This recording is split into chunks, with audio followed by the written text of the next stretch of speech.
Maithili express की शानदार प्रस्तुति।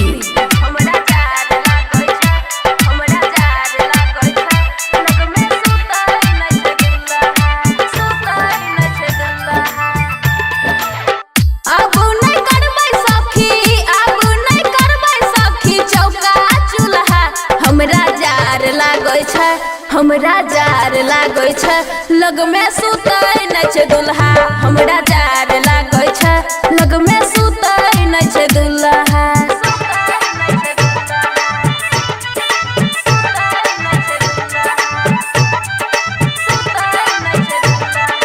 डीजे सुमित सतीश रैमा, डीजे सुमित सतीश रैमा, खुशी रिकॉर्डिंग स्टूडियो बलुआहा।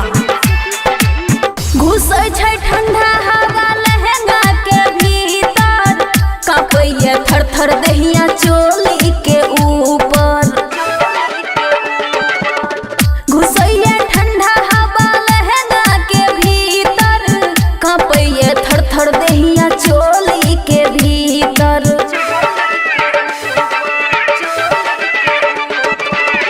सटै नै देहिया में, सटै नै देहिया में, फूकै नै चूल्हा। हमरा जार लागै छै लग में सुतै नै दुल्हा।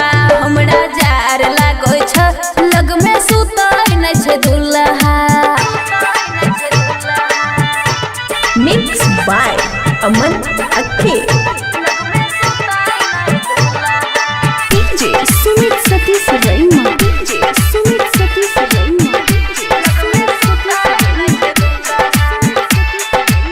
जंग लागल जाय छै सखी हमर कारखाना में, सैया नै देखै हमर सुपर खजाना में।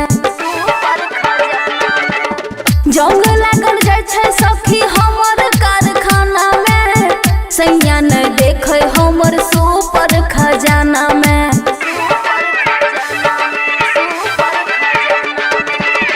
पिया बकलोल हमर, पिया बकलोल हमर, फूकै नै चूल्हा।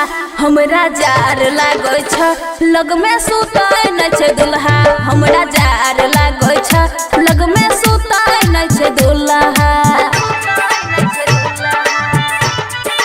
खुशी रिकॉर्डिंग स्टूडियो बलुआहा। डीजे सुमित सतीश रैमा, डीजे सुमित सतीश रैमा,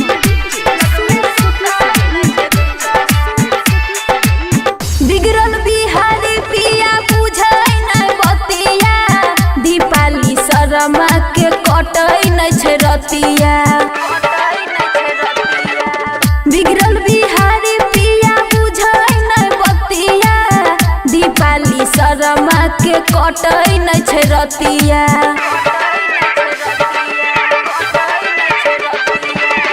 देवर बकलोल हमर, देवर बकलोल हमर, बुझै नै बतिया।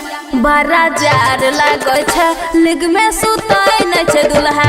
हमरा जार लागै छै लग में सुतै नै दुल्हा।